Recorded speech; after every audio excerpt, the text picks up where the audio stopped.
with Norna Scraps, and today I'm going to be using one of my graphic images from Lettering Delights to do a pixel trace and bring it in. Now this image is already colored, but I want to change those colors.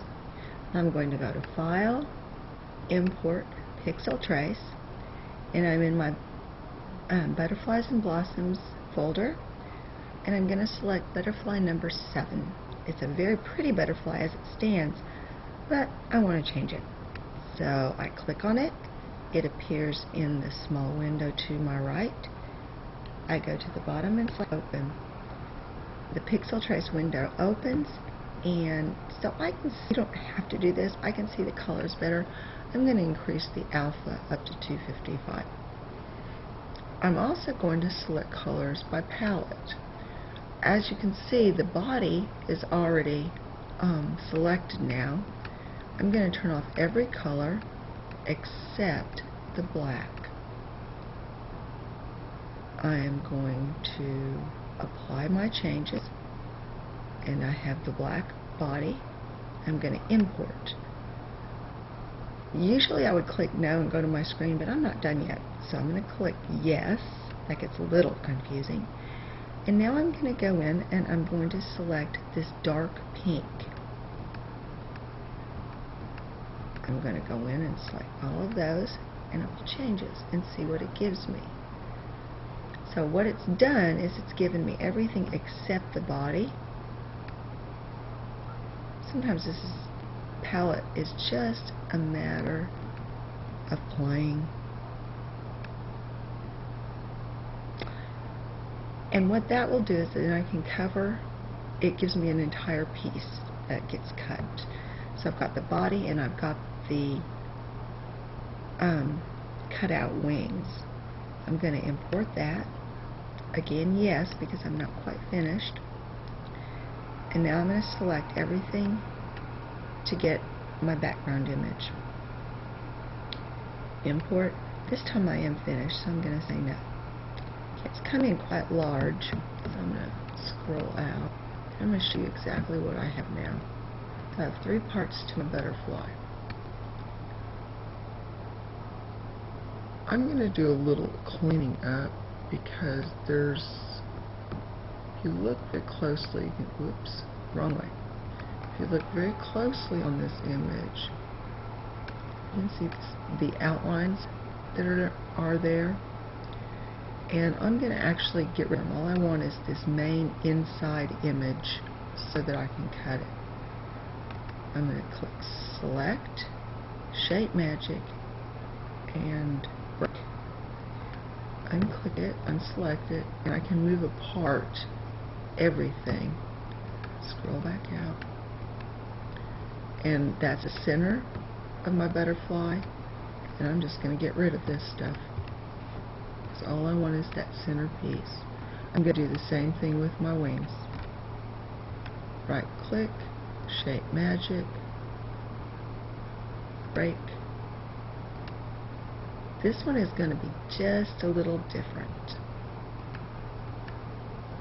Even though I'm cleaning them up, what I'm going to do is I'm going to select, and I'm going to go in and I'm going to take it layer by layer. As I move my mouse cursor over the different layers, if you can see, they'll turn red. So I'm going to go by selecting the red layer and delete it and scroll out so you can see.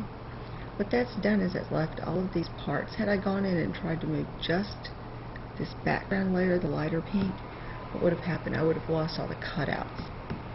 Right now, it does look like I'm going to have to do a lot of cutting and a lot of gluing, but this is cool.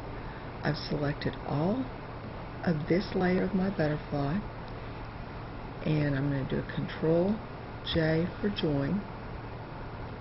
Now, it's simply a cutout. Very lacy little cutout for my butterfly. Scroll out. I'm going to layer my butterfly image. And I am going to select it all, right click, align, and stack all of the body. Even if I don't stack this, it's okay. What I'm going to do is I'm going to size it now. So here's my butterfly, and I'm going to size him down to the size that I want. I'm going to size all of my layers at one time so that they're actually sized proportionately. And I think I'm going to want him about 3 inches wide, so I'm going to go up to my sizing window, make sure lock aspect ratio is yellow, and size it to 3 and bring him down. All of my layers are sized perfectly. Now I've got, with all 3 layers still selected, I'm going to come to the layer button toggle, the third from the left, and I'm going to take each layer to its own. And you can see, if you look at the layers window, that each one of these layers is now on their own little area. Now I'm not going to be cutting it like that necessarily, but I want to show you something real cool. The body will be black, and I'm going to go in and I'm going to texturize this layer. I'm going to go in and select something kind of pretty from my Lettering Delights papers. I believe that's Bavarian Christmas Black. I'm going to say OK. And now I'm going to go into this layer and texturize it.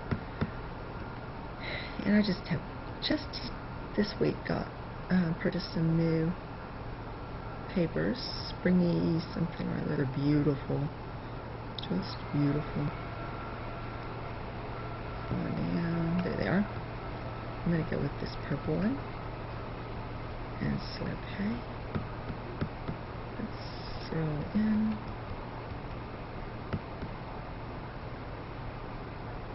And go to File, Print, Preview. Oops. I messed up. I forgot my own rule about layers. Now we can go. The layer that's closest to the top is the one that's going to be closest to you, or in the foreground. So, I had my layers not in the right place. Print, Preview. Zoom in. Pretty neat, huh? So now, there's 2 things I can do. I can cut all 3 of these layers, or if I choose, I can move my little body out to the side. I can leave the black and the variegated as a single layer.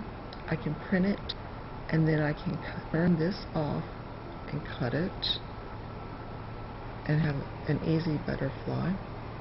What I'm going to do for my project, however, is I'm going to duplicate this layer, and I'm going to cut it as the back. Cut the first layer with the black lace on the top and the multicolor on the back. Then I'm going to cut this layer. I'll apply the back so then my wings can be free on my butterfly. I hope that made sense. So that's an easy print and cut with Make the Cut software, changing a very pretty graphic image into something that perhaps coordinates better for you with your needs. I hope you have a wonderful day. Until next time, bye.